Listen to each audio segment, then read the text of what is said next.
Hi, and welcome to the Spooky Hours. My name is David Saunderson, and tonight we're talking with Dr. Anne Winsper, who is according to her Twitter account, now is a physical, psychical phenomenologist, a psychologist, a parapsychologist, a classical pianist, a bass player, a photographer, and a punk and a goth, which are all very, very cool things.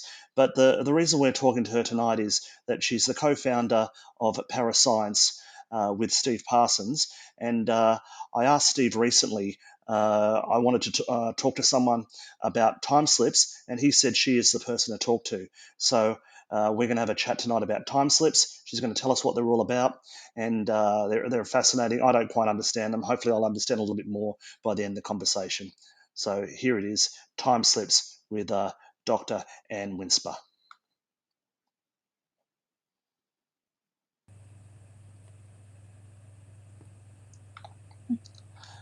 Hi, Anne. How are you? Hi, well, thank you. Thank you for inviting me on. Hopefully, that was a reasonably accurate description of yourself on your Twitter account. You've got lots of things. I did pronounce, I did get, for all the years I've been doing this, I still can't really pronounce psychical. It's always a bit difficult. But one of the other words that I can never pronounce, and I'm going to have to do it now, is the Association of Scientific Study of Anomalous Phenomena, which I believe you've recently been awarded the Michael Bentine Memorial Shield Award, 1921. That would be a time slip, wouldn't That it? time slip. 2021. Can you tell us a little bit about that? What's the Michael Bentine Memorial Shield Award? They've been awarding it every year to people who they think have made a contribution to the research. People are nominated and people vote for who they want to win. And I was honoured enough to win it for my work, mainly with EVP, and for a case that I've been following for many years with Steve about a lady called Teresa Higginson, who was a local mystic. She's buried about 10 miles away from me, and all sorts of strange and unusual phenomena and miracles are associated with her.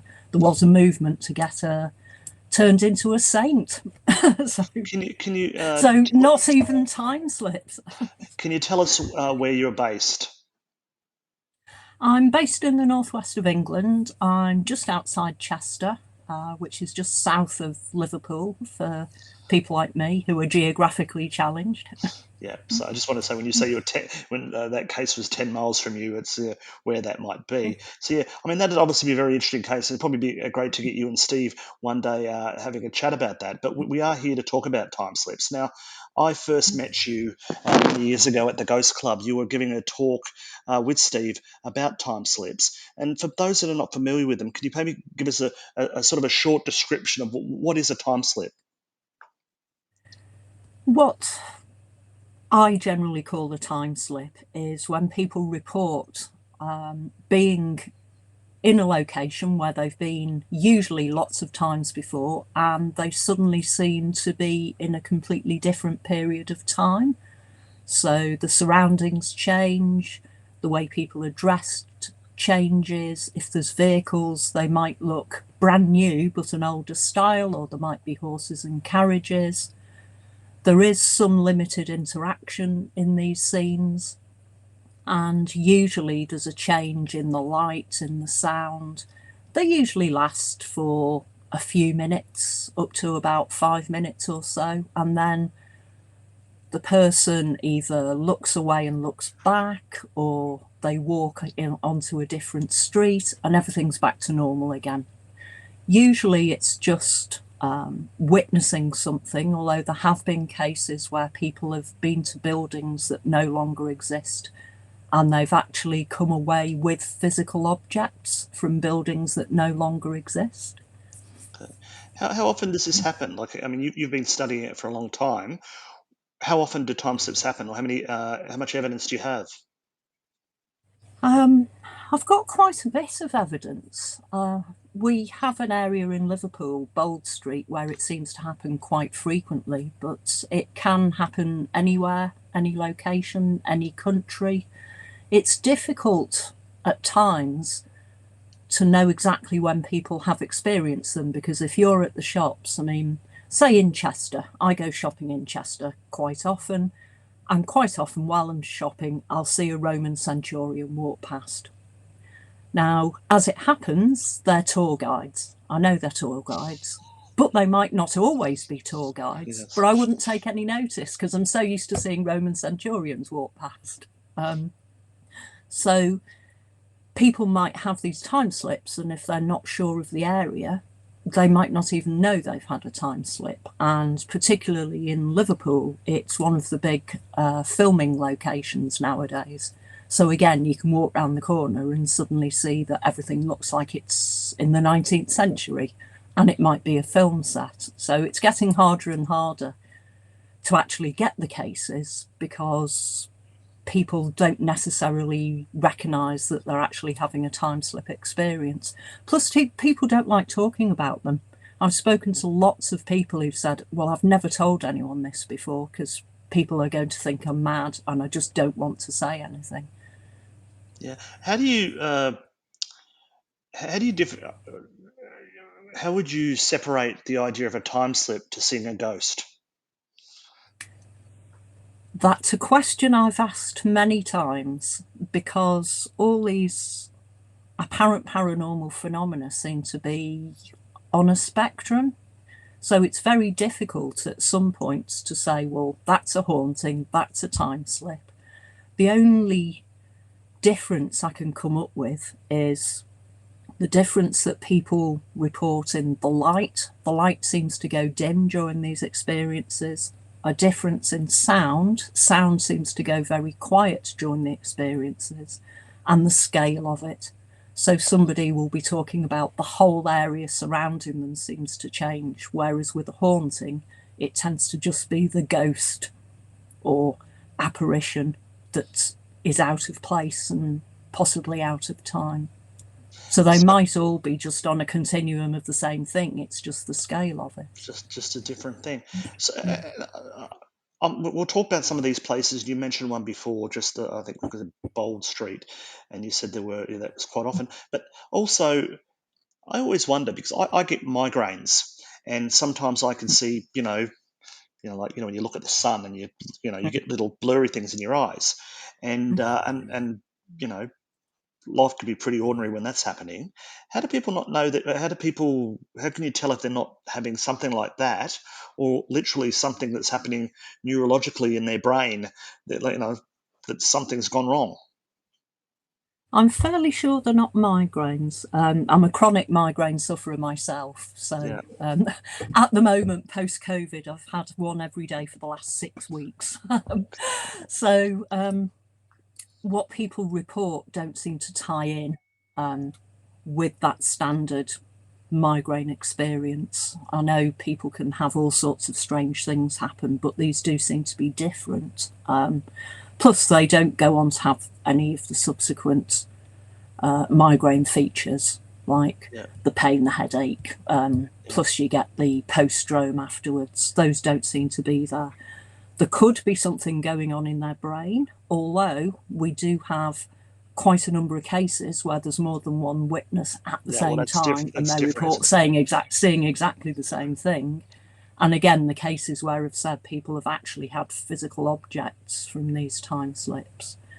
So I don't think we can just put it down to purely within someone's head because there do seem to be external things happening.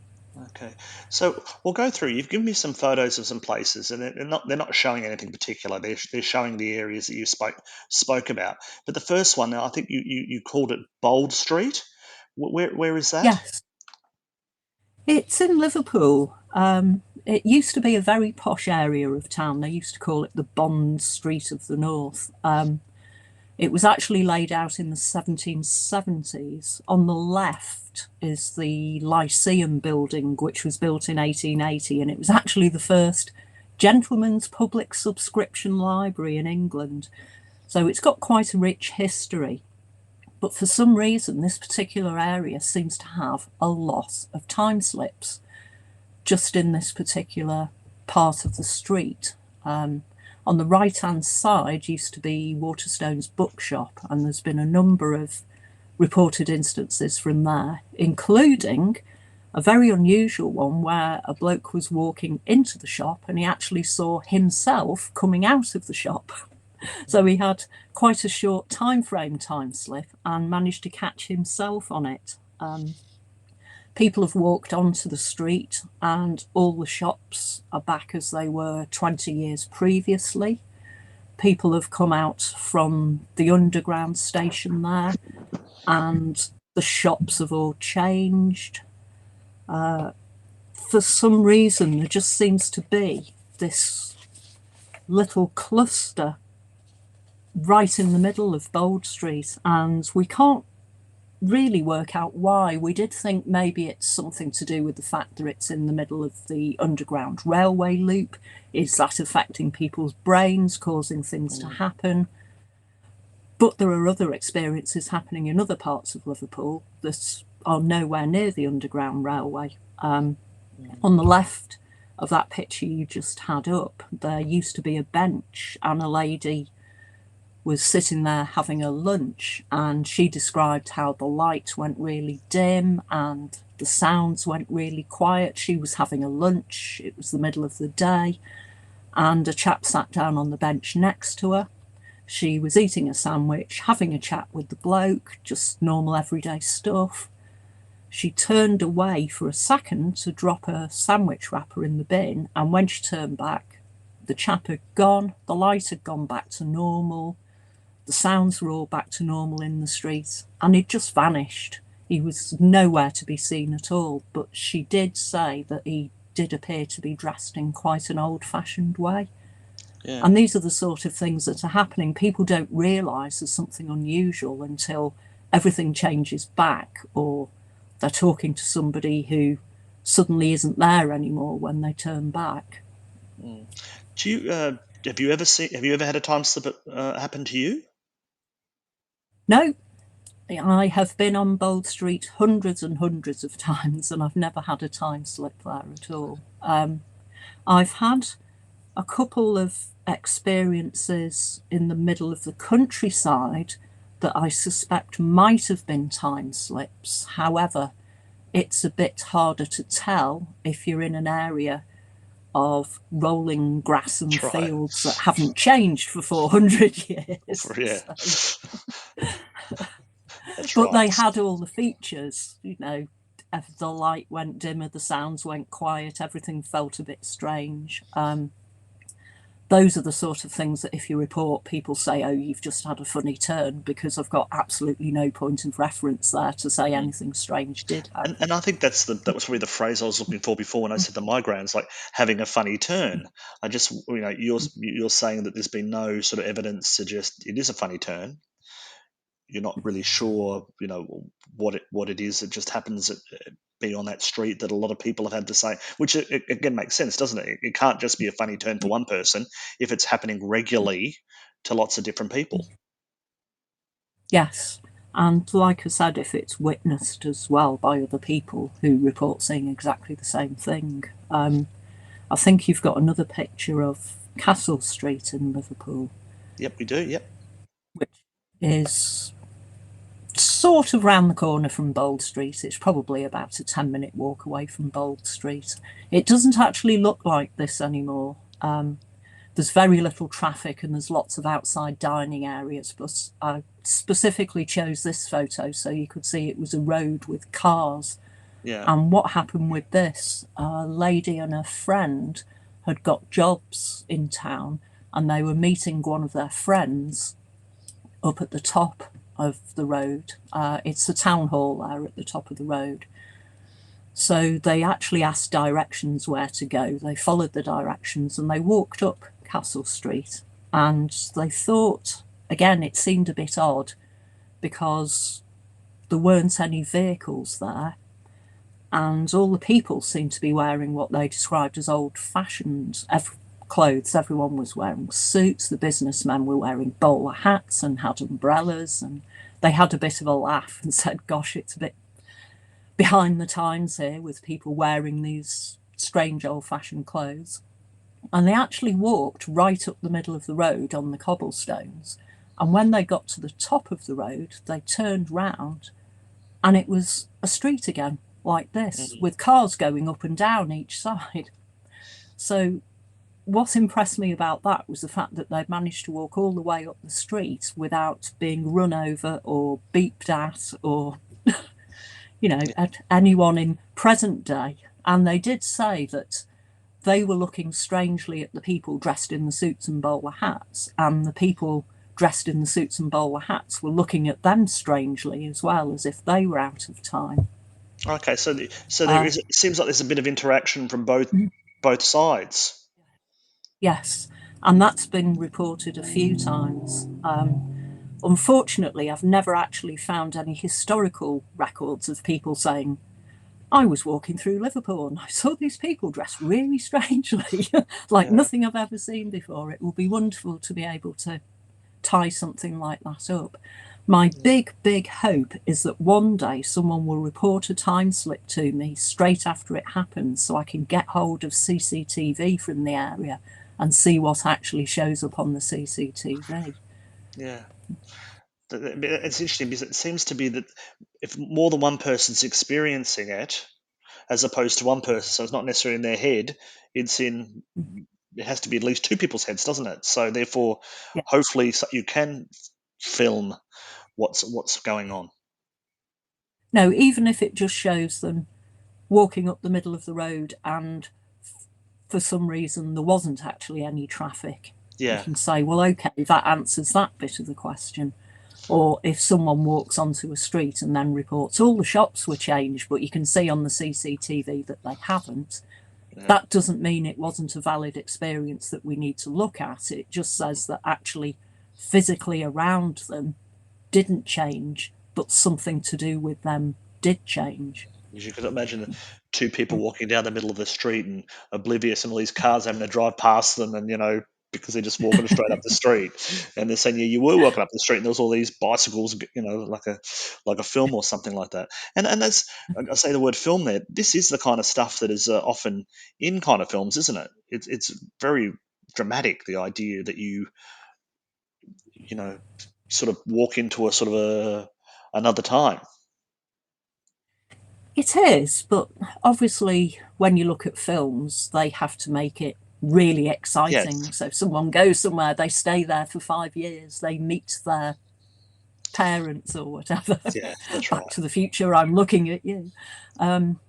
Whereas in real life, these things only happen for a few minutes at a time. Now, that doesn't make them, for me anyway, any less fascinating. There are two reasons why I call myself a psychical phenomenologist. One is because I know nobody can pronounce it or spell it, which amuses me. And the other thing is because that's what I'm doing. I am looking at people's reports of their experiences. That's my reason for doing this. People are having these experiences, and I'm trying to collate them and see the commonalities and see if we can work out what's happening with them. In parascience, Steve tends to look more at the physical stuff, the measuring what's going on in the environment, what might be changing, whereas I prefer to look at people, people's brains, what's happening, what's going on, what are people reporting, because whatever people report, even if it turns out to have a perfectly mundane explanation, that's still an experience for them. Mm. So it's worth looking at, recording, and if it turns out to be something normal, well, that's great as well, because that gives us a bit more understanding about how people are experiencing these paranormal events. But I can't explain time slips yet, which is very frustrating. I Do you have a like theory? answers. Do you have a theory? I mean, I imagine you must throw up theories, just what it could be. This is going to sound terrible, but I absolutely don't, because I cannot at the moment find a theory that doesn't involve using other unproven theories to back Yeah, it up, which is one of the big problems we have in ghost research. You know, we can't even describe what a ghost is. yeah, So until we've got, and we can't come up with a way of testing for them yet either, because we don't know what they are. So it's really hard to set up something where we can test for them. And any theories so far, again, are built on as yet unproven theories. So it's very, very difficult to try and come up with explanations for these things. But all I can do is record them, look at the commonalities, try and catch something as it's happening, try and get corroboration of things.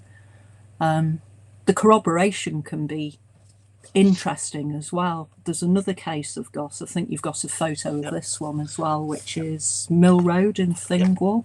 Yep, and Dingwall, I assume, is not far from where you are. Dingwall, I don't know where that That's is. that's on the Wirral, so it's the other side of the Mersey from Liverpool. It's slightly closer to me than Liverpool.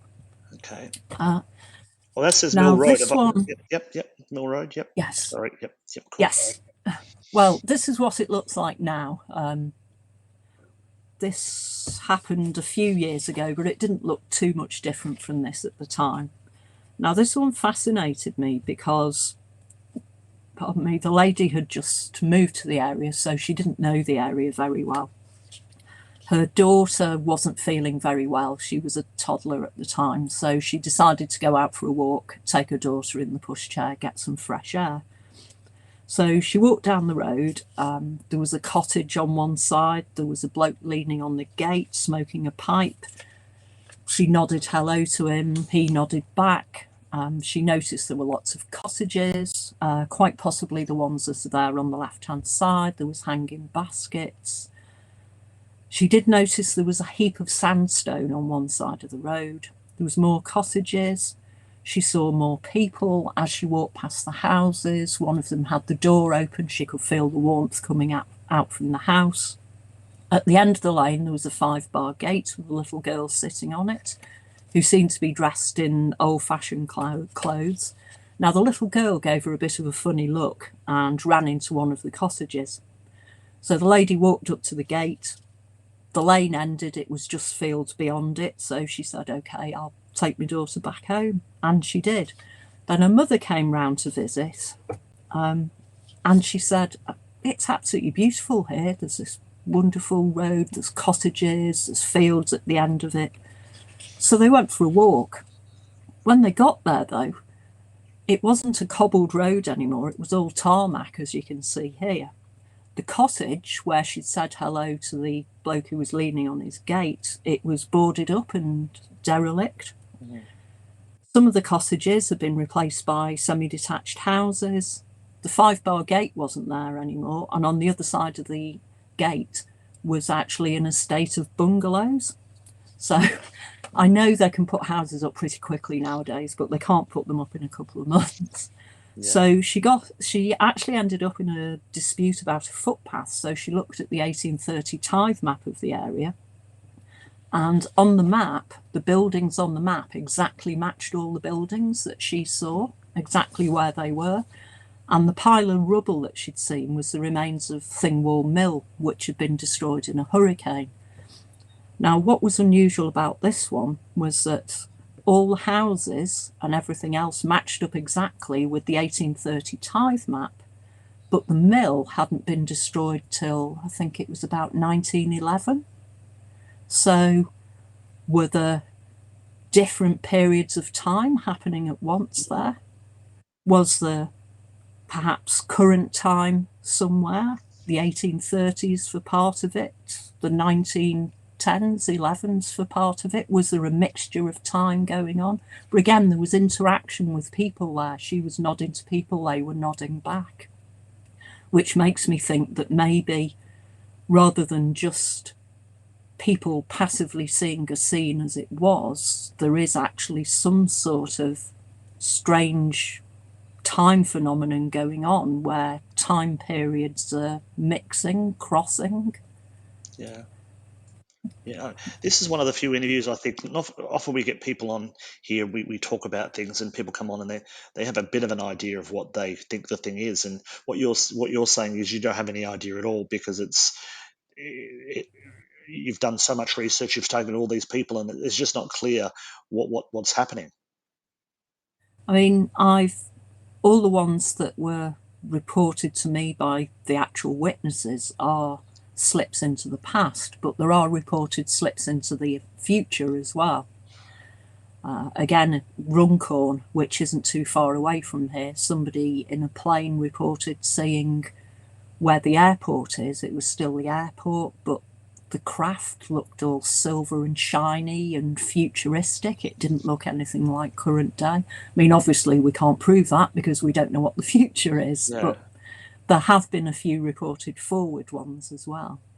Yeah, I mean, I suppose it's getting harder and harder because it's interesting when you're saying there's been no reports in the past of saying, someone in like our clothes, would have been looked strange to someone in the olden days when men wore hats and suits and all the stuff like you said.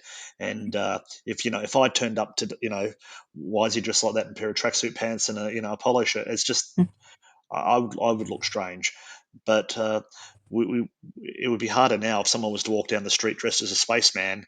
You might not necessarily think anything of it, like an alien or something like And conversely, I frequently go out dressed in Victorian clothes. So, that. Yeah, someone sees me, will they think, oh, time slip, or will they think, oh, it's just her being yeah, slightly strange again? So, yeah, yeah. So it is harder nowadays. it is, and I do. I keep coming back to the thought though that you know the difference between a time slip and a haunting, but the problem with this is it's involving the whole lot. So it's not just the people involved; it's the whole. And if anything, it's less about the people. It seems like the whole. It's more about the buildings that are what is strange, as you said It's the before. whole thing. It's the people, it's the buildings, it's the ground, it's the area, it's the trees, it's the whole thing. The whole thing is different.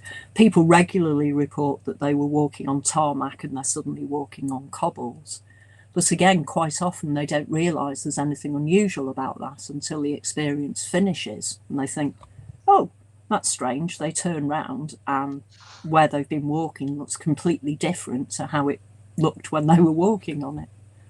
I mean, it's a bit like. I mean, it'd be different if it was your own house or you lived on that street and you woke up and you walk out your gate and it was all looked different. But because you're saying some of these places then the people had never been to before, so they wouldn't know what it looked like anyway. Yes. To be honest, it's pretty much the same with ghosts because ghosts don't have to be these ethereal figures in white sheets. Ghosts can be as solid as you or me, and you only know something unusual's happened if they disappear in front of you or walk through a wall in front of you. So, unless something really odd happens, you don't necessarily notice it.